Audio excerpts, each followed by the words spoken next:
Hello, আসসালামু আলাইকুম। This is নাফিউজ সুলতান রোহান, বৈষম্য বিরোধী ছাত্র আন্দোলনের আহ্বায়ক। ইমারত ভাই বলতেছেন? তো দৈনিক জাহাজ এই নামটা সম্পর্কে আপনি জানেন? আমি 24 বছর যাবত মানুষকে জেলায় হ্যাঁ ও আচ্ছা আচ্ছা, শেখ নাদিম। হ্যাঁ কি নাবিল লেখছি জি জি, 16 বছর আগের কথা বুঝিনি, একটু স্পষ্ট বলে বলবেন ভাইয়া?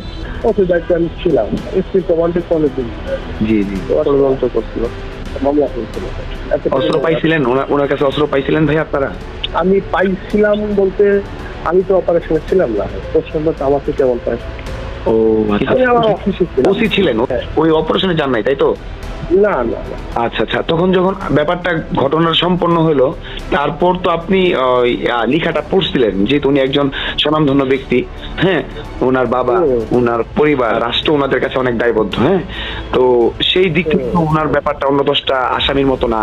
তো সেই দিক থেকে কি আপনার একটু মনে পড়ে না ওনার কাছে কি কি পাওয়া গেছিল বা জানা নেবেন?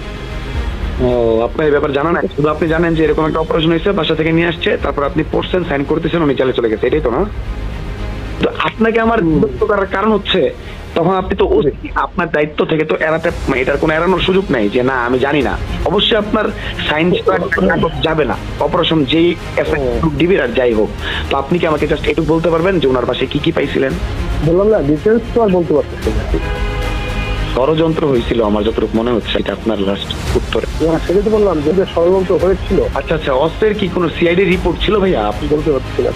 আমি আমার জায়গা থেকে আমি ওসি, তো ওই টাইমে একটা ঘটনা হইলো, অপারেশন হইলো, উনি কি আসলে অপরাধী কিনা একদম আমাকে যদি বলা হয় আমি বলে দিব না যে হ্যাঁ ওনার বাসা থেকে পাওয়া গেছে, তদন্ত হয়েছে অস্ত্রটা, এভাবে আমি তো এরকম ভাবতেছিলাম। আপনি বলতে পারবেন, যেহেতু নাম শুনে চিন্তা করছি। রিপোর্টটা তো আমার জানা নেই। রিপোর্ট আপনার জানা নেই? আপনি দায়িত্বরত ছিলেন না ভাই তখন? সেটা তো বললাম যে আপনি বলছেন আমাদের সেই একই করতে হবে, এগুলো বললাম যে ওই রিপোর্টটা আমার জানা নেই। আরে বাবা, আমি আচ্ছা একটা, আপনি আসেন কালকে সামনাসামনি কথা বলবো না? হ্যাঁ ভাইয়া, ওকে, ঠিক আছে।